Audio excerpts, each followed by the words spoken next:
Yo, what's good? What's happening, y'all? R&V Family, what's going on? Yeah. I am your host, Tarius. I'm D Morris. And this is Rhythm and Views. Yeah, so today is a very special show. Oh, before we get to that, who am I? I am a videographer and singer-songwriter, and I do graphics and things of that nature. I'm D Morris, and I play piano, I sing, I write, I produce. I've worked with Genuine, Clarence Avant, Easy Mo B. You know, and I've got on the stage with artists like John B, Donnell Jones, and Mike McCary, Boys the Men, Day 26. Yo. So people like that. So that's a little bit about who we are. Yes, but sir. Today we got a special show. Tell them about the show today, man. Listen, man, I'm so excited about this guy here. None other than the legendary Mr. Glenn Jones. I'm gonna take my shades off for that one. Show me. We've only legend. just begun. The romance is not over.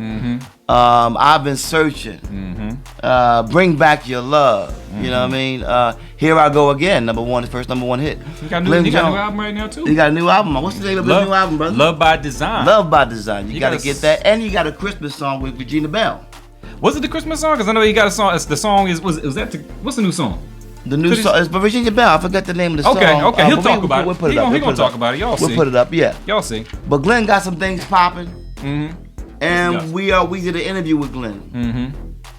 Yeah, we absolutely did, and it was a lot of fun. And see, what we try to do here with the show is bring highlight. You know, like my man said a little earlier, we try to bring highlight to the R&B legends, because you know it's time for us to start showing they flowers, giving them their flowers today, and not wait until after they're gone. Man, let's give it to them now, like they rock stars, like they are. Yeah, we gotta protect the field of R&B. Exactly. And we gotta promote the field of legendary R&B and R&B altogether, and bring it back home. Because it's been taken away and it's been used and played around with, but now we're taking it back and we're giving honor to those who paved the way. And Glenn Jones is definitely one of the pioneers of R&B music.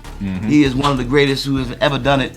Vocally, he is incredible. He's a beast. Up there with Marvin Gaye, Donny Hathaway, Stevie Wonder, Felipe Wynn, Al Green. Glenn Jones is in that category of excellence and classic sounds of R&B. So absolutely, yeah. So we want to get to the we're gonna get to the Zoom. So like I said, this is the artist spotlight for today. Let's focus on Mr. Glenn Jones. Let's jump into that Zoom. All right. Man. Okay. How you doing today, Mr. Jones? How you doing? It's a pleasure. I'm good, man. Now that we finally have audio, you know. Yeah, we have some technical difficulties, but we're back. We in there with the one and only Mr. Glenn Jones. Yes, sir. From Jackson, Mississippi, Jacksonville, Florida. Jacksonville, Florida. Where are you guys at now? We're in Bradenton. Yeah, Bradenton. It's about 45 minutes from Tampa. Yeah, well, come on, dude. I'm a Floridian. I'm from Duval. You know. Okay. You know. Yeah. Okay, that's what's up. I'm from Jersey. Originally, I'm from Jersey. And I'm from Brooklyn. New York. That's that. Yeah. Cool. I lived in Jersey for a while, South Jersey, for about 18 years. Okay. Oh, wow. Okay. That's dope. Okay. All right. So I guess we can go ahead and get started. Well, again, like I said before, it's an honor and a privilege to. And we want to thank you from the Rhythm and View show. Thank you that you allowed us to interview you, man. Because I've been studying your career over the years, and like I said before, we are both vocalists and we're both singers. And I always look at vocalists. I've always admired vocalists like Marvin Gaye, Stevie Wonder, Donny Hathaway, Felipe Wynn. And when I heard you singing, man, I said, man, this guy is, I mean, you already know, but I'm just saying, vocally, you're unusual. Brother, and I've always admired that. You have just mentioned the cream of the crop. Yes, because all those tracks that you're talking about, I came up listening to, even when you said Felipe Wynn, which a lot of times you don't get a chance to hear that name as much as the other ones. But I listened to him, I studied him, man, the whole time he was with the Spinners when they did the album, live at the Copacabana. Man. Oh, you already know. Nice. You already know. Man. And not only him, I'm gonna mention the name to you, E.J. Johnson. E.J. Johnson. E.J. Johnson from Enchantment. Enchantment. Woo! My boy, man. Yes, man. That's my that's where you are. That's material right there. It's classic. That's where you are for me. Right. And we know that you from Jacksonville, and you grew up in the church. Right. Every in the church, you used to go to church. I think it was like some ridiculous number, 6 times a week, 5 times a week. It probably was. You know, I was raised in a 7-day Adventist Pentecostal church, but my mother was the superintendent of the Sabbath school. So, you know, that means that I had to go every time the door was open. Right. Wow. I would go with her, and she had the key to open the place up, you know, to do her thing, man. But that was a learning ground, you know, that was a learning place for me, man. That's where my music career really started, you know. They gave me the opportunity just to do what I wanted to do, to sing, you know. And yes, sir. I'm grateful for that, you know. Right. Now you started real young at 8 years old. Yeah. And you got fame with the modulations that you guys toured all around America, right? And you know, singing at different churches and stuff like that. And that's how you got discovered, right? Well, yeah. Actually, by the time I was 17, I had written like 15 songs, and the Reverend James Cleveland, who was, the king of gospel.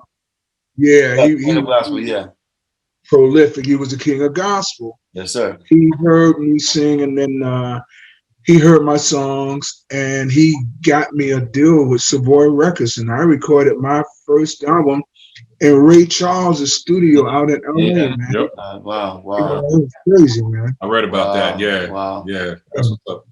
Yeah, that's that must have been a huge honor for you to even be in that kind of, you know, atmosphere. Man, you know, when you're young, you're impatient. You know, you want things to happen real quick.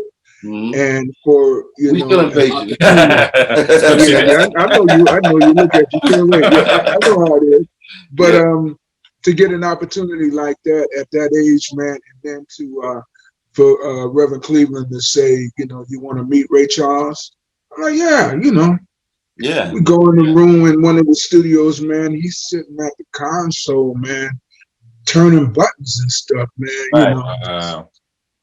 You know. Come on, man. And right now, you know, now that we're talking about those that have inspired me, until this very day, I'm a huge Ray Charles fan. Oh, Ray Charles is ridiculous. He's I consider him with James Brown and with Sam Cooke one of the pillars of our music. Yeah. You're artists. Yeah.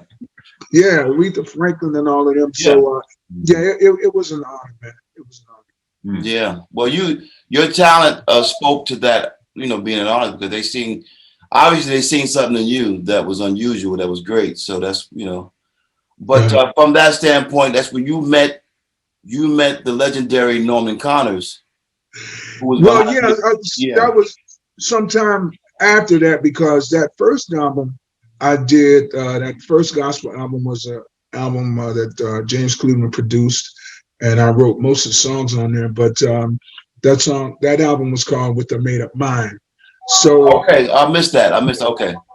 Yeah. So after that, you know, Savoy Records gave me another shot to do another album, which was a lot more contemporary. I was still writing, and I wrote most of the stuff on that, pretty much all of it. And Norman Connors got a chance to hear what I had done. He heard that album. The album was actually entitled "Feel the Fire." Oh, and, okay. Yeah, he heard it. That was in 1980, I think it was. Okay. And he heard it, and he was friends with my manager at the time. My manager was a lady named Louise West, who was an Louise West. Yeah, I seen her on the Unsung issue. Yeah. She believes in you a lot, man, too. Yeah.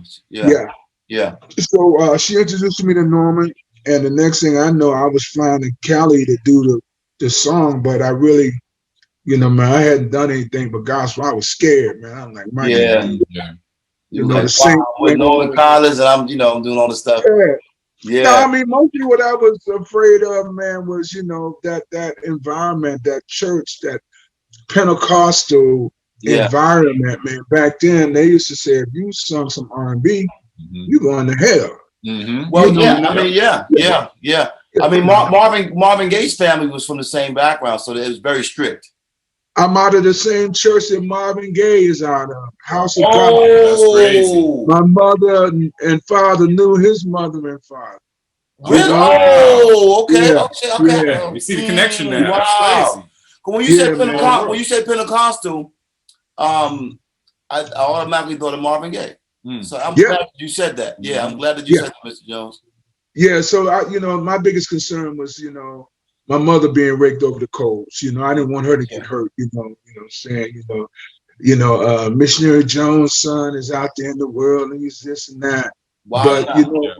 But it didn't matter, man, because she supported me. And she always said that my son sings love songs. Yes, sir. Nothing wrong with that, And so she stood by me. My family stood by me. So I went ahead and did the record. And after I did the cut with him, Melancholy Fire. Melancholy Fire. That was that one. Yeah. That was the second single. That was a killer right there. Yeah, and it was a hit. It went like top 15. So then I started getting offers from RCA and other record labels and stuff, and that was it, man. The beginning of my my R&B career, I guess you could say. Now tell us about that 5-song EP that you did with Norman. That was on that 5-song EP, right? Everybody Loves a Winner. That was the first deal I got with RCA. They had signed okay. Yeah, that was they had signed me to do an album, and then they decided to experiment. They wanted to try something different, so they said, "Okay, we're gonna do a 5-song, EP," which was cool. So we came with the first single, "I Am Somebody." Yeah. Did you get inspiration from I'm just curious. Jesse Jackson. From Jesse Jackson. Well, actually, a guy named Akasi Gardner. He was from Nashville, and he wrote the song. He is actually a friend of Dr. Bobby Jones. Oh, Bobby Jones from Nashville. Yeah, and then So very positive, very, very, very positive music. Yeah. Yeah, man. And that was a problem because they was telling me, look, you need to do something a little more sexual, that positive, message music and everything. But that's where I was at. And then from that same EP, I came with a second single called "Keep On Doing," which was produced by Al McKay from Earth, Wind and Fire. Oh wow! Okay. He produced that, and that was a duet with my wife. Actually, at the time, my girlfriend, Genobia Jones. Yeah. So that was the second. That was the second single from that project. That's what's up. So yeah, that's when you fell in love. Yeah. That's when it happened. Mm-hmm. Yeah. Hey, through music, over music, because we both like the same thing. I mean, she was a Donny Hathaway fanatic. So was I. You see the cat, right? You see the cat, right? Yeah. Mm-hmm. Yeah. That Applejack. And then Applejack all day, yes, sir. Rance Allen, we just that, yeah. Yeah, so that was the beginning of it, Yeah. So now that was part of the reason why you left. No, you went to Jive. And I went to I did 3 albums for RCA. I did the EP, and then I did the Finesse album, which with Bring Back Your Love. Bring Back Your Love, Show Me. That was my first. Man. What? I like that one. I like that one. Then I did another album for RCA called Take It From Me. Take It From Me. And I had some mid-chart songs. It didn't really jump off, like Show Me did. But then I came back and signed with Jive because Jive was signing a distribution deal with RCA BMG or whatever. Yeah. And part of the deal, the president of the company of Jive, part of the deal was that he asked for me. You know, y'all let Glenn Jones slide over here. You know, we got a deal. So that's how we've only just begun came into existence. Okay. Yeah. Position. Yeah. Yeah. That was a monster for you. That's a classic, man. Classic song. Hey, well, you know, hey, look, I always say, you know, in Billboard it went to #2, but I always say, in my opinion, it was a #1 record because at the time Michael Jackson was in the #1 spot. Wow. You know, what's called? Oh, okay. Mike. Okay. Mike's tough to beat. Yeah. So yeah, like you said, I from that viewpoint, yeah, you got it. Yes, sir. Right. Come on. Right. Who's beating Mike? MJ. Yeah. Can't mess with Mike, you know. Yeah. So, but it was a good time for me, man. I stayed at Jog. I did a second album called what is it? I'll tell you, it's Here I Go Again. Well, no, the second album I did for Jog was All For You. That was it. Okay. Yeah, and it was a great album, man. You know, it was a great album, but they just, you know, they didn't really promote it, you know. Yeah, so then I decided to leave them and go to Atlantic Records. Sylvia Rona at the time, she was interested in signing me. Matter of fact, I was offered a deal at Motown when Gerald Busby was running Motown. Oh, okay, wow. But for some reason, I decided that I wanted to try Atlantic, so that's when went back to New York. You know, I wrote Here I Go Again. Yeah, that's your first #1. I've been searching. Yeah, all of that. You know. Yeah. Yeah, you know. So that was I did 2 albums for Atlantic Records. And it's funny because the second album I did was a record that Jay-Z actually did a verse on. Wow. There's a song on that album called Good Thing. And Clark Kent did a remix of Clark Kent, yeah. Yeah, and Jay-Z is on there, you know, just doing this thing, rapping, man. A lot of people don't know that. Of course. Okay. Oh, yeah, I got to check that out. Yeah. He was with you. He was with the legend. Right. Yeah, hey. Now, let's rewind it a little bit. Because in my thoughts, back in that time, between the 80s and the 90s is when R&B switched over to becoming more sexual.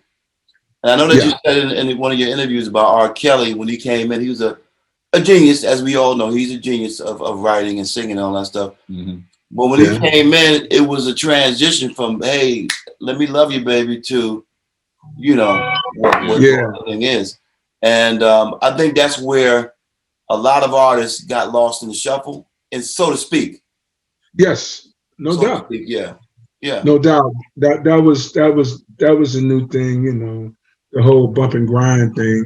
Yeah. And that's cool. You know, I live and let live. I don't have a problem with that. Exactly. That's just not what I do. That's not part of who I am. I probably would look stupid doing that because that's not who you are, right. That's not who I am, you know. That's who he is, but that's not who I am. Nah. I'm only kidding. I was going to say. I was going to say that I can relate. I can relate to you saying that because even with my old group, like you know, we had different points of view. Like they looked at, you know, being sexual as their thing, you know, as one way of doing things. But I was more like laid back and more, I guess you can kind of say like the gentleman, so to speak. Not that I don't have them thoughts, but I just like you. I just don't really put in this. I'm not really overly sexual with my songs. I'll do a little bit, but I don't take it overboard. You know what I'm saying? I keep it classy. Yeah.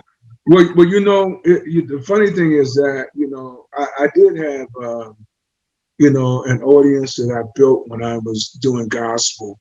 I had followers and people that, you know, like what I was doing. And to be truthful, I didn't want to lose them either. I didn't want to just disconnect myself from the whole gospel thing.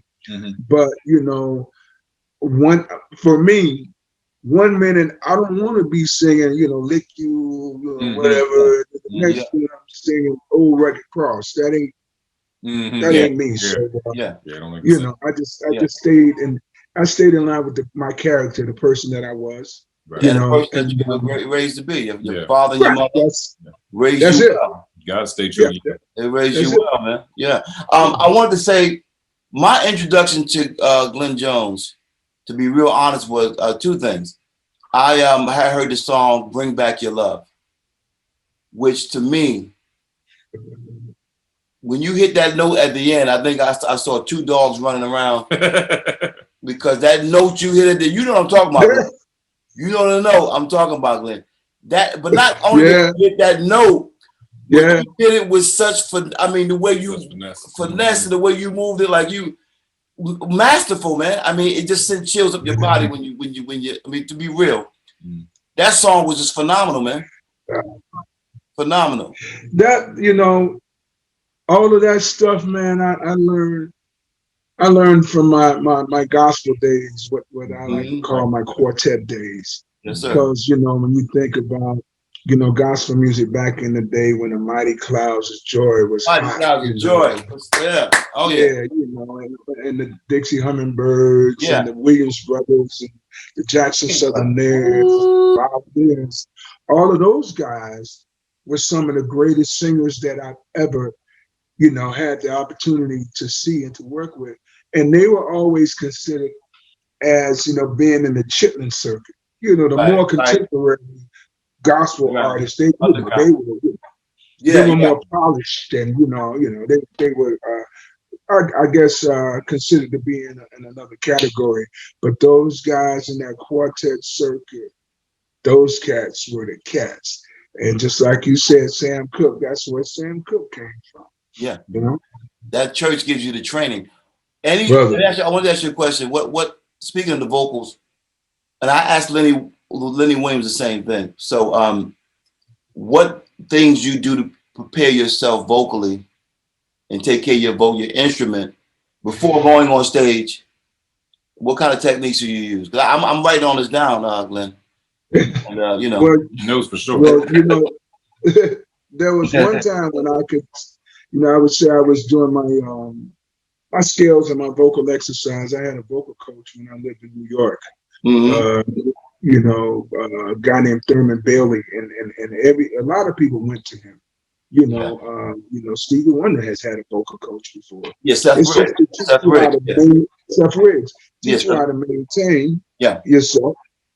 And but you know, years after that, you know, I just pretty much, man, get my rest. I drank me some concoctions, you know, some tea, some herbs, and all that kind of stuff. Okay. You know, and do that, man. You know. Right. And that's it. But you see, some cats are naturally gifted in doing that. So you have a natural gift of singing.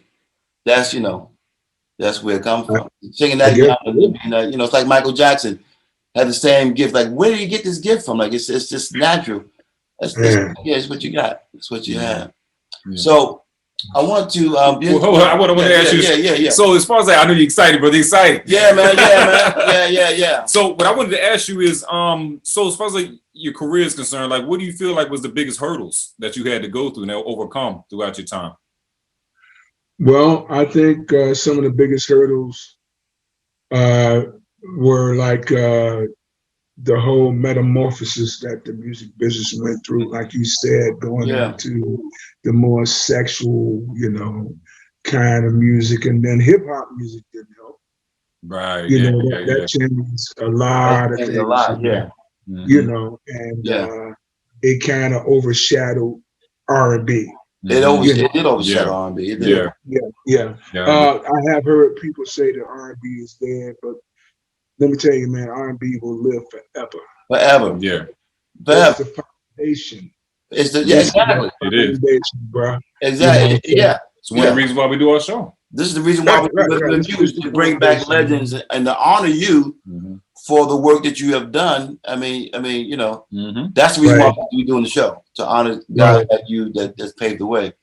Forefront. That was a part of it, and just you know, the kind of marketing that they did with hip hop, you know, the kind of money that they spent, you know. Mm-hmm. I mean, I can't even imagine spending $500,000 on a video, you know. Right, They right. wasn't doing that for R&B artists. They wasn't doing it for me, Right. you know. So there were a lot of things like that. So that's why I just always tried to be true to my core audience, you know. Even though I was going to do me. I was going to do Glenn Jones, but I still tried to keep that Glenn Jones thing fresh, you know, sonically. You know how, sonically, yeah. You know how things change in recording. You know, different processes and approaches change. You know, from a technical standpoint, sonically, you know. Maybe the snare is different, the bass line is different now, the sound's different. Yeah. Just a bass guitar or move or something.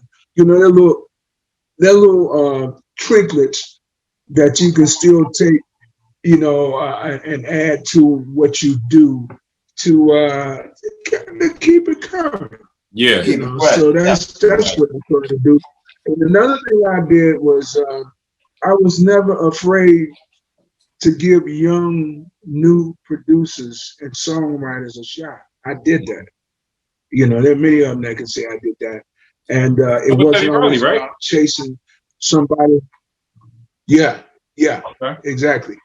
But it was never about chasing someone who had the biggest name or whatever, because I seen those cats, man, get projects and they'll give you a song that they had on the shelf. They did the track 10 years ago. And they, you know, but because they made a name for themselves, they just gonna throw it at you and get that package, you know, get that bread, you know, and keep it moving. So I was always interested in working with, you know, new and upcoming songwriters and producers. And oh yeah, I'm sorry, I had a call.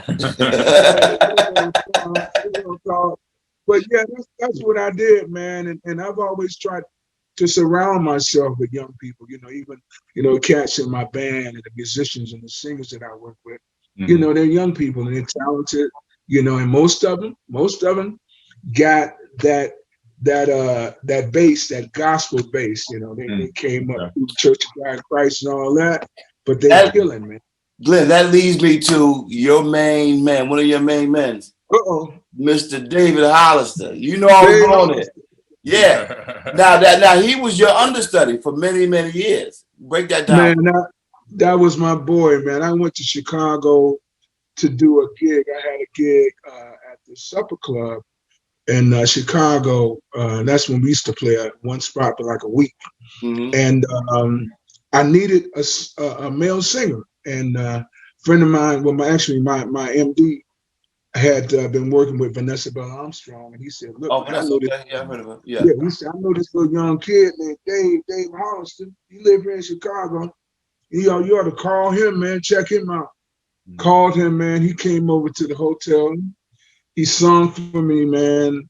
We laughed, we joked. He was just so stupid, man. He was so funny, man. And I loved him, you know, right then, you know, and as a little brother, man, and we were just tight and close, man. But Dave had that thing, man. Dave had that anointing. He still does. Yeah, he's dope. Dave House is real dope. Yeah, he's dope, man. But you know, that also too, man. You know, it speaks upon your giving back to the next generation and understanding. You know, you have to do that because that's where you got it from, and then also. Right. You have a foundation called the Love Jones Foundation. When you help the Love Jones Foundation. Yeah, that's right. What we do is, you know, my mother was, like I said, a missionary and evangelist, and she used to always do for people, man. You know, whether it was going to visit the sick or taking them, you know, food or clothes or whatever. And I watched her, you know, in her later years, you know, because my father died early. And she needed something to uplift her, so I went in the studio and started recording just gospel songs, you know, just my guitar, me playing guitar and singing, and I would make those CDs for her, and she would listen to it, and that was the thing that gave her, some inspiration. Mm-hmm. So I said I wanted to do something similar, for other people. So that's why I did it, because of her. Excuse me. And we go into these places. We call it the Forgotten Seniors, senior citizen. Yeah. And I take my little rhythm section in there, and I sing Nat King Cole, or yeah. Or Yeah. I'll sing some Frank Sinatra, man. Frank Sinatra. I do the same thing, man. Yeah, that's awesome, man. See, that's a beautiful thing, man. So I've done those nursing home stuff, and it's, we do that, and then we work with the Boys and Girls Club, to try to encourage them, because a lot of them have musical aspirations, and we go in and we might do a PowerPoint presentation. We do workshops, and we just try to teach them what we know, because a lot of the music now, they seem to think that it's like brand new, and it's like, no, this came from Miles Davis, right? Exactly. Such and such a person did it before. Exactly. Or, Notorious B.I.G. Somebody else did it. Okay. Yeah, the sample comes from the back, from the past. Yeah. Right. Exactly. Yeah, man. So that's what we do. Man. And it's a good feeling, man. It's like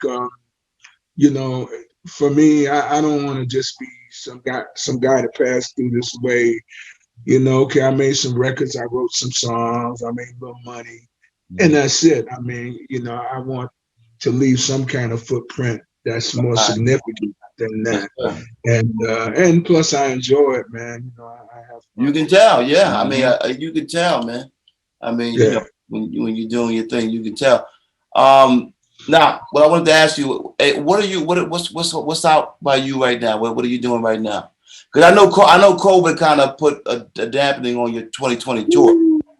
Yeah, man. I know that. Killing everybody. Yeah, I know that. It's been very, very difficult, man. I mean, all my life since I was a young kid, I've been traveling and singing and doing my thing.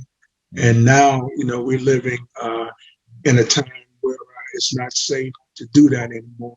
Right. So I did record a Christmas record recently.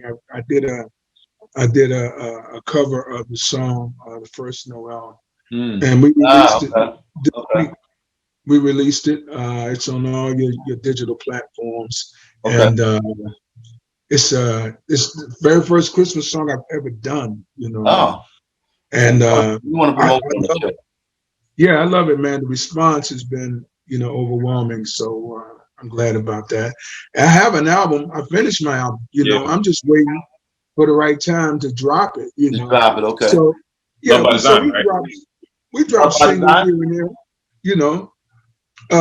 I dropped a single with Regina Bell, "Love by Design." Love by Design. Okay, yeah, Regina Bell.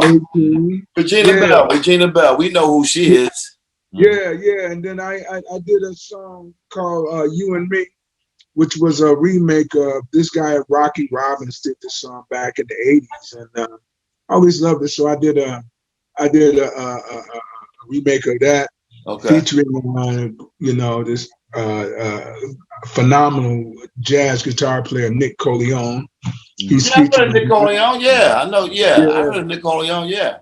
He's featured on that, and then I did an inspirational song with my wife Genobia Jeter. We dropped that back in the summer, called "Trust in Me." And now I didn't hear it. Say what? Trust in Me. Trust in Me. Okay.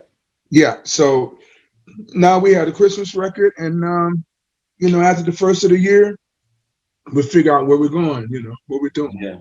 Right. Yeah. Well, wherever you're going, we want to support it. Absolutely. Whatever it is, we want to put it on the show. I appreciate that. We're going to talk about you, and we're going to talk about you. Yeah. Well, I do want to say, and some more. Yeah, some more. Okay.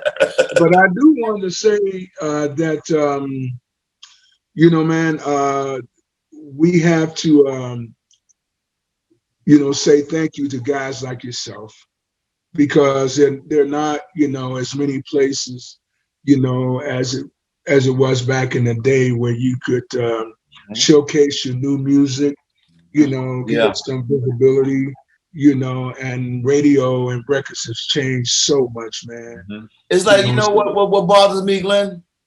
What's that? That's the reason why we doing this show, because it really bothered me that you got cats like you, Regina Bell, you got Freddie Jackson, and the many more. It's like, okay, with rock and roll music and all the other forms of music, they give their legends so much honor and so much glory and so much. And not only that, they give them, money and everything. So you are our Rolling Stone. You are our Frank Sinatra. So we need to give you that same. But we're not looking for nobody else to do it, because before we were like, somebody need to do this. No, we're gonna do this. Right. We're gonna honor our legends, and we're gonna make sure you guys are always mentioned. We appreciate that, man, because we love what we do. We try to stay true to the game. And when I go to other countries, it's amazing how I'm loved and appreciated. Yeah, I hear that a lot. They always say that. Overseas, they give you a lot of love. My own home. Yeah, man. It's crazy when I go over there, man. And what part of overseas that's you a go? good thing. You go is it Europe? Europe? Yeah, I've been toured all through Europe. I've toured in Asia. I was supposed to be in South Africa right now for the third time. Yeah, I've toured a couple of times over there. I toured with Regina Bell and Phil Perry over there. Phil Perry, man, that's another giant. Phil Perry, yeah. He's a monster. He's a monster, man. Woo. So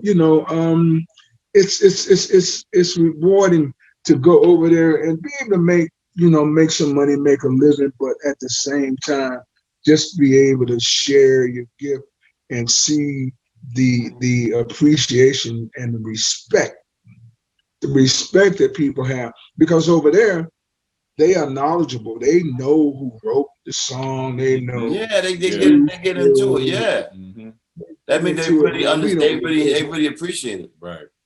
Yeah, we don't care about that, man. We don't care. Yeah, it's crazy. Who's next? Like, who's next? Who's next? Okay.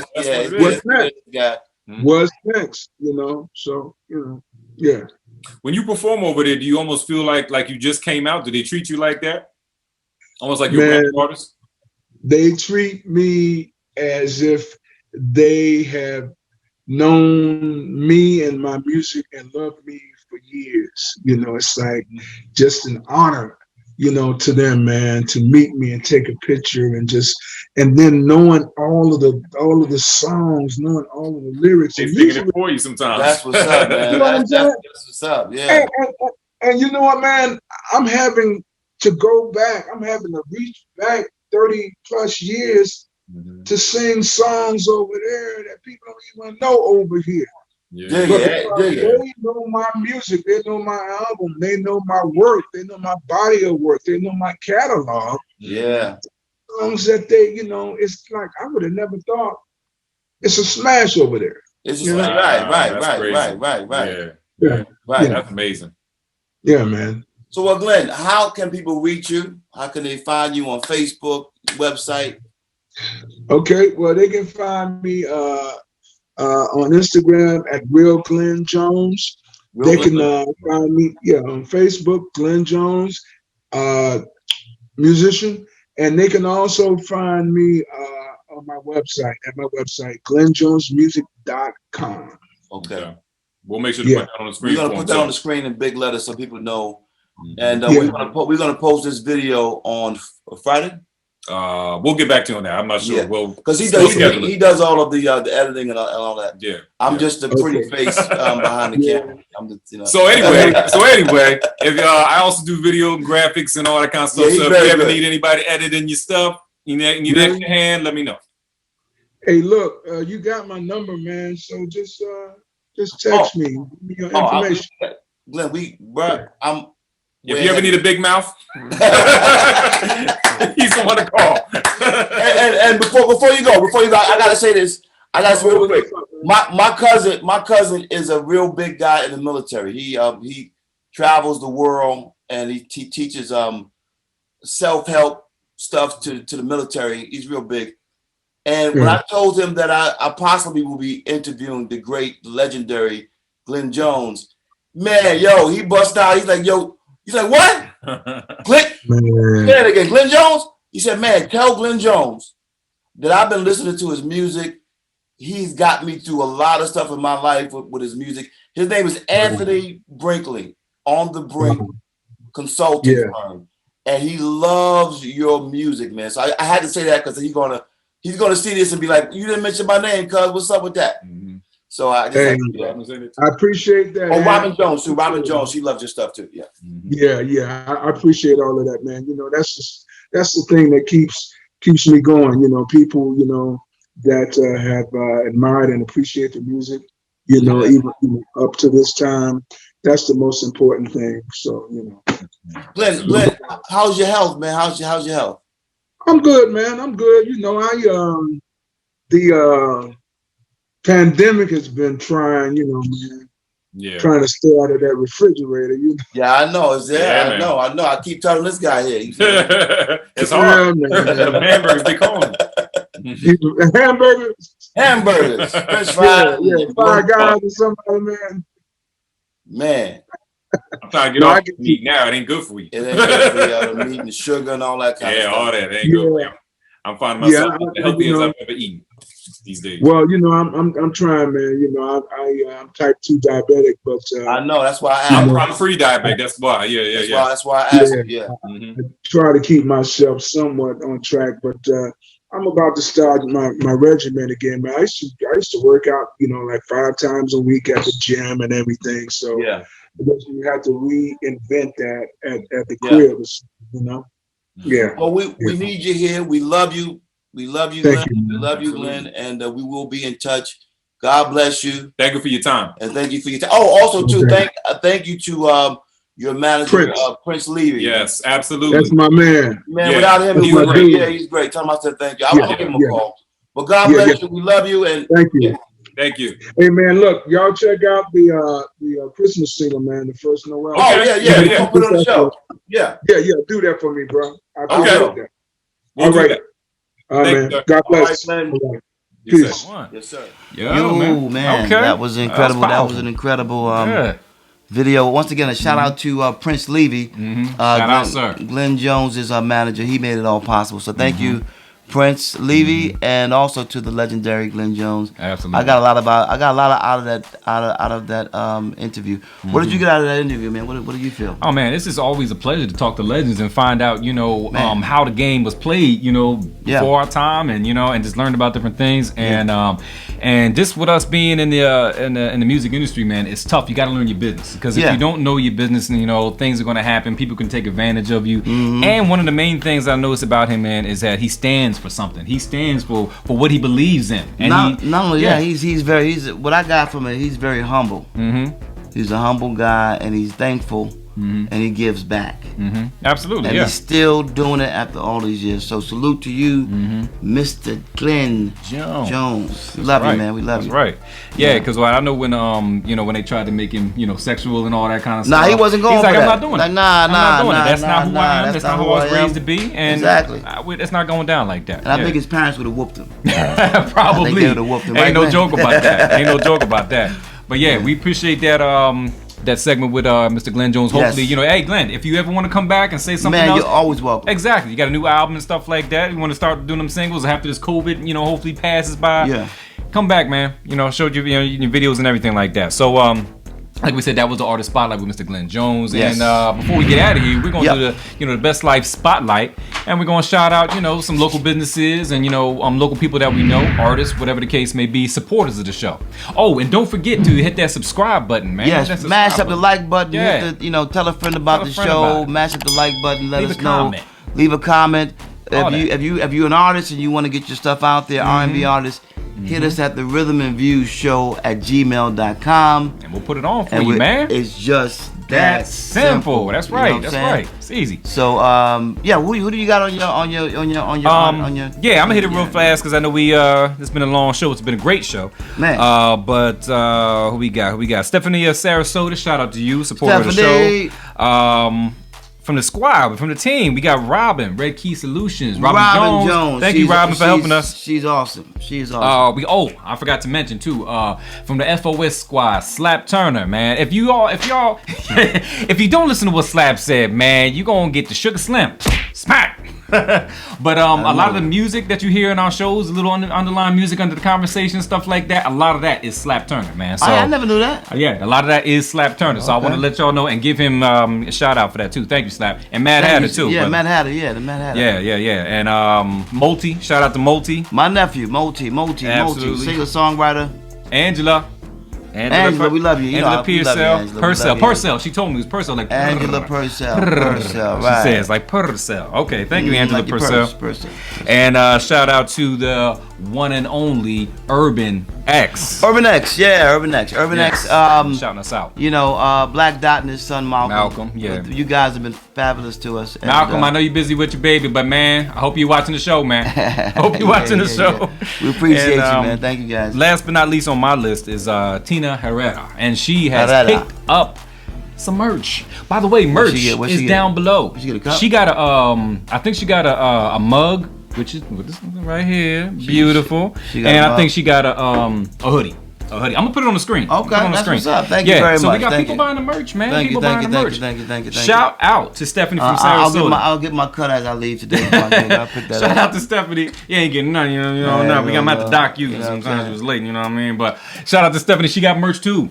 I'm not. Steph is on point. So I just wanted to shout out everybody who's been supporting this, man. Thank you for everybody who's doing that. Well, also too, I want to my cousin On the Brink Consulting. Mm-hmm. On the Brink Consulting, Anthony Brinkley. He speaks all around the country to help people in trauma, for the military. He's excellent. Anthony Brinkley, On the Brink Consulting.com, and he's a good guy, man. He's my cousin. That's what's up. Of course he is. he's a wonderful guy, man. So shout out to you, cuz. And he's excited about today's show because his hero, which is Glenn Jones, is on the show. So I mentioned you in the interview too, Mr. Brinkley. So that was great. Yeah, absolutely. So on that note, we are going to catch you guys on the B-side. Peace. Come on.